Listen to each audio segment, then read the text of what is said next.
Hi friends, welcome to Kamadhenu Akshayam. நம்ம இன்றைக்கி பார்க்க போகிறது எல்லாத்துக்குமே பிடிச்ச வெண்டைக்காய் வறுவல் எப்படி பண்ணுறதுன்னு பார்க்கலாங்க. நம்ம சேனலை ஃபஸ்ட் டைம் பார்க்குறவங்க மறக்காமல் சப்ஸ்கிரைப் பண்ணிக்கோங்க.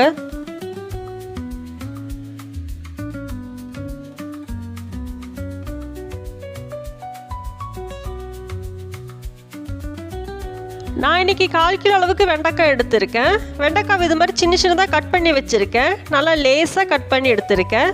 வெண்டைக்காயில் ஒரு வழுவழுப்பு தன்மை இருக்கும். நம்ம வெண்டைக்காயை சமைக்கிறதுக்கு 1/2 மணி நேரத்துக்கு முன்னாடியே கட் பண்ணி வச்சுட்டோம்னா இது மாதிரி வழுவழுப்பு இல்லாமல் இருக்கும். கட் பண்ண வெண்டைக்காயை வெயிலையும் காய வைக்கலாம், இல்லை ஃபேனு கீழேயும் காய வைக்கலாம். ஒரு 1/2 மணி நேரம் விட்டோம்னா வழுவழுப்பே இருக்காது, சமைக்கிறதுக்கும் ஈஸியாக இருக்கும். இனி தேவையான பொருட்கள் பார்த்துடலாம். மீடியம் சைஸ் பெரிய வெங்காயம் சின்ன சின்னதாக கட் பண்ணி வச்சுருக்கேன். கொஞ்சமாக கருவேப்பிலை எடுத்திருக்கேன். ஒரு வரமிளகா கிள்ளி வச்சுருக்கேன். இதுக்கு நம்ம பெரிய வெங்காயமே யூஸ் பண்ணலாம், சின்ன வெங்காயம் யூஸ் பண்ணலாம், ஆப்ஷனல் தான். கடாயில் கொஞ்சமாக எண்ணெயை காய வச்சுருக்கேன். இது எதுக்குன்னா வெண்டைக்காயை பொரிச்சு எடுக்கிறதுக்கு தான். ஹீட் நல்லாவே இருக்கணும், எண்ணெய் நல்லாவே சூடாகணும், எண்ணெயோட டெம்பரேச்சர் கரெக்டாக இருக்கணும். இப்போ பாருங்கள், வெண்டைக்காயை ஒன்று போட்டிருக்கேன், அது சட்டுன்னு மேலே எழுந்து வரல. இப்போ கரெக்டான டெம்பரேச்சர் இல்லை, கொஞ்சம் வெயிட் பண்ணலாம். எண்ணெய் நல்லா சூடாகணும், இல்லைன்னா வெண்டைக்காய் பூரா எண்ணெய் இழுத்துரும், அதுக்காக தான். இப்போ பாருங்கள், இன்னொன்று போட்டிருக்கேன், இது நல்லாவே பொரியுது. இப்போ எண்ணெயோட டெம்பரேச்சர் கரெக்டாக இருக்குது. நான் இன்றைக்கி 2 பேட்சாக இதை போட போகிறேன். கட் பண்ணி வச்ச வெண்டைக்காயில் பாதி மட்டும் போட்டு பொரிச்சிக்கலாம். இப்போது ஸ்டவ் மீடியம் டு ஹை ஃப்ளேம்லேயே இருக்கட்டும், சிம் பண்ணுங்கிறதெல்லாம் அவசியம் இல்லை. வெண்டைக்காயை சேர்த்துட்டு 1 நிமிஷம் அப்படியே இருக்கட்டும். வெண்டைக்காயில் நான் நிறைய டிஷ் வீடியோ அப்லோட் பண்ணியிருக்கேன்.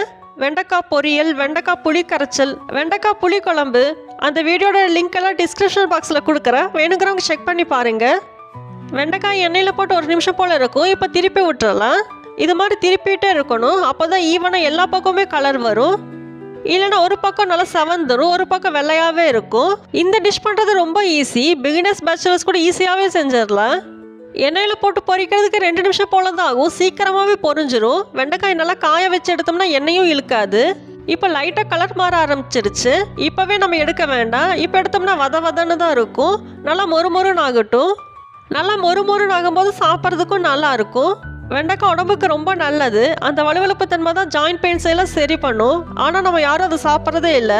முக்கியமாக சின்ன பசங்களுக்கு யாருக்குமே வெண்டைக்காயோட வழுவழுப்பு தன்மை பிடிக்காது. இப்படி செஞ்சு கொடுக்கும்போது கண்டிப்பாக பிடிக்கும். இப்போ பாருங்கள், நல்லா ப்ரௌன் கலரில் வந்துருச்சு, போதும் எடுத்துடலாம்.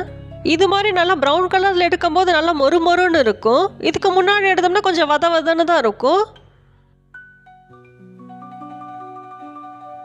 இப்போ செகண்ட் பேட்ச் வெண்டைக்காயை போட்டு பொரிச்சு எடுத்துட்றேன். இப்படி பொரிக்கும் போது எண்ணெய் அதிகமாக பிடிக்கும்னு நினைப்போம், ஆனால் நல்லா காய வச்சு எடுத்தோம்னா வெண்டைக்காய் அதிகமாகவே எண்ணெய் குடிக்காது. எண்ணெய் நல்லா சூடாக இருக்கணும், அப்போ தான் எண்ணெயும் இழுக்காது. இப்படி செய்யும்போது சாப்பிட்றதுக்கு ரொம்ப நல்லா இருக்கும். சின்ன பசங்க மட்டும் இல்லை, பெரியவங்களுக்கே இந்த டைப்பில் செஞ்சால் நல்லா பிடிக்கும். இந்த வெண்டைக்காய் பொரியல் பருப்பு சாதம், சாம்பார், தயிர் சாதம் எல்லாத்துக்குமே சைட் டிஷ்ஷாக சூப்பராக இருக்கும். வெறுமனே ஸ்நாக்ஸாக கூட சாப்பிட்லாம், அந்தளவுக்கு நல்லாயிருக்கும்.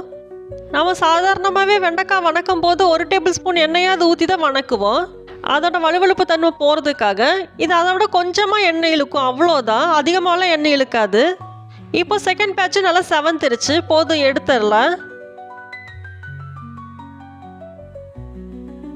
இப்போ வெண்டைக்காய் வறுத்த அதே கடையில் கொஞ்சமாக எண்ணெய் சேர்த்துக்கலாம், கொஞ்சமாக சேர்த்துனா போதும்.